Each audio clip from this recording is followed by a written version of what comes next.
और सीधा रुख करते हैं इस वक्त की बड़ी खबर की तरफ। किसान आंदोलन पर नितिन गडकरी का बयान सामने आया है। किसानों का सुझाव मानने के लिए केंद्र सरकार तैयार है। ये नितिन गडकरी की तरफ से कहा गया है कि अगर किसान अपनी तरफ से कोई सुझाव देते हैं तो सरकार उस पर विचार करेगी, चर्चा के लिए पूरी तरह से तैयार है।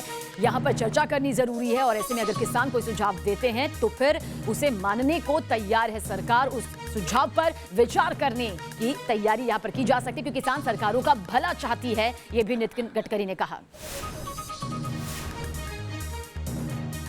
देखो, पहली बात तो ऐसी है कि जो तीनों कानून जो पास किए हैं इसका कलम वाइज A1, 2, 3 ऐसा करके पूरी चर्चा किसानों ने करनी चाहिए। हमारे कृषि मंत्री उसके लिए तैयार है। मैं एक सिंपल बात आपको पूछता हूँ कि ये किसान ने अपना माल कहाँ बेचना, मंडी में बेचना या कहाँ बेचना, ये विवाद का विषय है।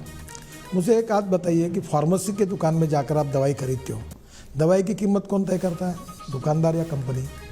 आप रेस्टोरेंट में जाते हो, चाय पानी नाश्ता भोजन करते हो, कीमत कौन तय करता है? होटल वाला।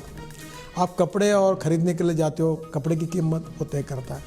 आप हवाई जहाज़ में बैठते हो, टिकट की कीमत कौन तय करता है? कंपनी वाला। आप रेलवे में जाते हो, रेलवे का टिकट का रेट कौन है? रेलवे तय करती है। किसानों के कोई उपज के भाव किसान नहीं तय करता। क्या ये ठीक है?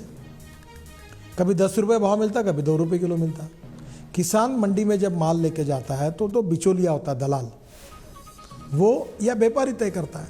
अब मुझे बताइए, मेरी नागपुर में खेती है और मैं पहले मार्केट में अगर अपनी सब्जियां ले जाता था तो जो दलाल बिचौलिया जिसके यहाँ बेचता था उसको मुझे 8% मेरी टोटल कॉस्ट पे कमीशन देना पड़ता है।